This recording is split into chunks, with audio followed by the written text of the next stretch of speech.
What's up everyone, Jack here from Half Chrome. Chris and I just got back from the Square in Woodstock and we took a bunch of drones with us so we do some comparison videos. Now in this video we're going to take a look at the Air 2S and how that compares to the DJI Mavic 3. Those are two really nice drones from DJI, and if you're thinking about getting into professional photography you may want to opt for one of these two drones. Now why the Woodstock Square? It's a great little place and they happen to film the movie Groundhog Day there, which is one of my favorites.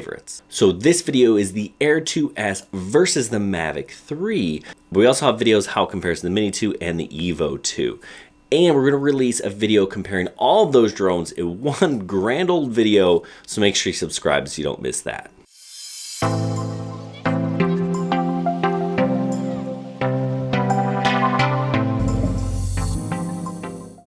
Okay, so we're on site in the Woodstock Square and we're going to fly these two drones, very similar patterns, over a couple of different interesting places. The first place we're going to start is the Woodstock Opera House. You can see it here in the movie, and of course was in a handful of different scenes, most famously this one here where Bill Murray climbs to the top because he just can't handle the Groundhog Day anymore.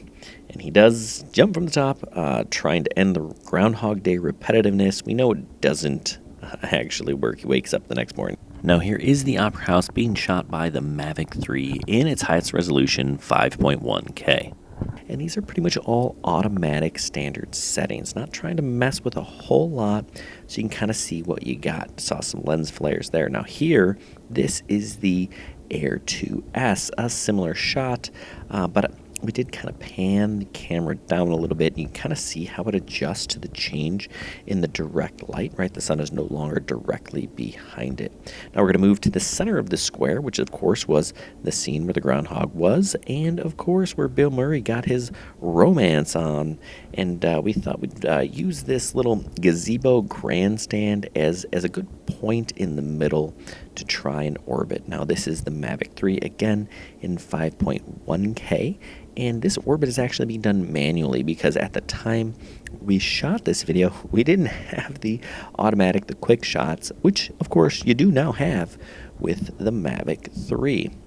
Now we're going to transition here to the Air 2S. I want you to notice the change in aspect ratio, right? Those little tiny black bars at the top and the bottom, they don't happen with the Air 2S. We're shooting in 5.4K. It's a full 16:9 ratio, a real ratio, which I'm not a big fan of with the Mavic 3, right? Again, see those little tiny black bars at the top and the bottom?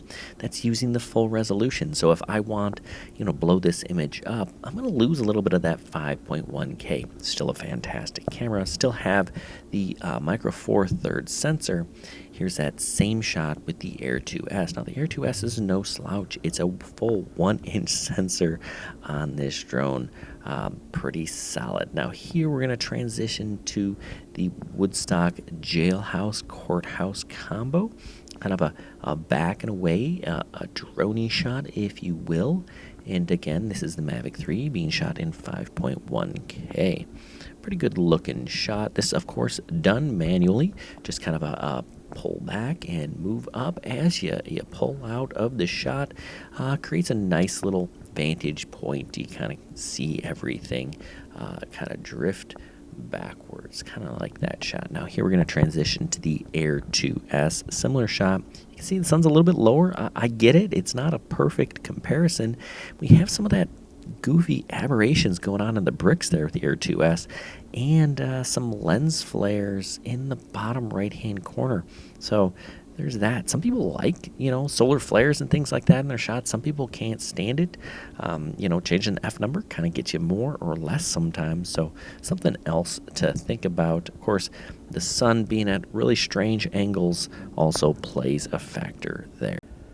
Okay, so one last shot of this square. Here we are flying towards the gazebo again with the Mavic 3, 5.1K auto color settings. The Hasselblad color science on this thing is actually really pretty darn nice.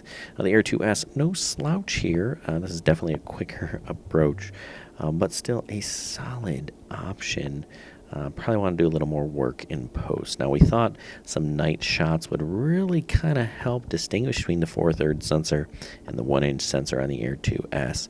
And while we do like the square, we thought we'd get a little darker environment. It's Christmas time. Let's take a look at some Christmas lights, but we're changing venues on you just for a little bit. Okay, so Chris and I found this neighborhood nearby, not too far from Woodstock, where they had this really awesome light setup. You've seen it, where they, you tune to the radio station and it dances to the tune. So we're gonna do some night shots first with the Mavic 3, and you know what? This 4/3 sensor's pretty legit. Now here's a similar shot with the Air 2S. Now listen, I get they're not perfect. They're not exactly the same. It was cold, and Chris and I were both flying. So I was doing one, he was doing the other. So I know they're not exactly identical, but they're similar shots. And you know what? I'd suggest you kind of freeze frame, kind of take a look. Now I'm going to zoom in 2 times. You can kind of see the difference between the two. But this Air 2S, this 1-inch sensor, not half bad, not bad at all. But I do think there's just a little bit less noise when you're shooting here with the Mavic 3. And that makes a whole lot of sense because you have the larger sensor. Now here where we zoom in, I think it gets pretty apparent. Now we're talking really dark, and we could have messed with the ISO a little bit more. But this is just manual settings here. So Air 2S kind of had delay there. So we cut kind of some of the dark time out, but still just kind of a fun little neighborhood, Christmas time. And I think you kind of see a little bit more of the noise here with the Air 2S, especially when you zoom in twice. So, that's my take, right? But, maybe you see something different. Maybe you like the color in the Air 2S. You let us know. Comments down below. Now I'm going to go ahead and let you look at these side by side. You can kind of compare them for yourself, right? I do really like a lot of the Mavic 3 stuff, but the Air 2S is, again, no slouch. Now keep in mind, some of this I'm going to zoom in, so pay attention at the top of the screen. You'll see when I'm zooming in 2-3 times, just kind of pixel peep just a little bit. Enjoy.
Okay, so let's talk about why you might want one of these over the other. And actually, I think there's a pretty good case to be made for the Air 2S. It is less than half the price, and it's still pretty darn good. 31-minute flight time, range of 12,000 meters. That's 7.5 miles. It does have obstacle avoidance in the front, the rear, the top, and the bottom. It has all those flight modes and a really good 5.4K camera with a 1-inch sensor. It is solid, but it's not the best of the best. That is the Mavic 3 with its $2,200 price tag. It better be, but you give the full obstacle avoidance, the advanced return home, a 46-minute flight time, and you got that extra camera with that 28 times digital zoom. It's a great drone, right? But that doesn't mean it's the best for you. You have to decide which one of these drones is the best one for you, and only you can make that decision. And I hope that we helped you make it just a little bit easier. Make sure you check out our website, halfgrown.com, and we give away a drone once a month to one of our lucky Patreons. So make sure to check out the video description down below for more details on that. Good luck, everyone, and happy flying.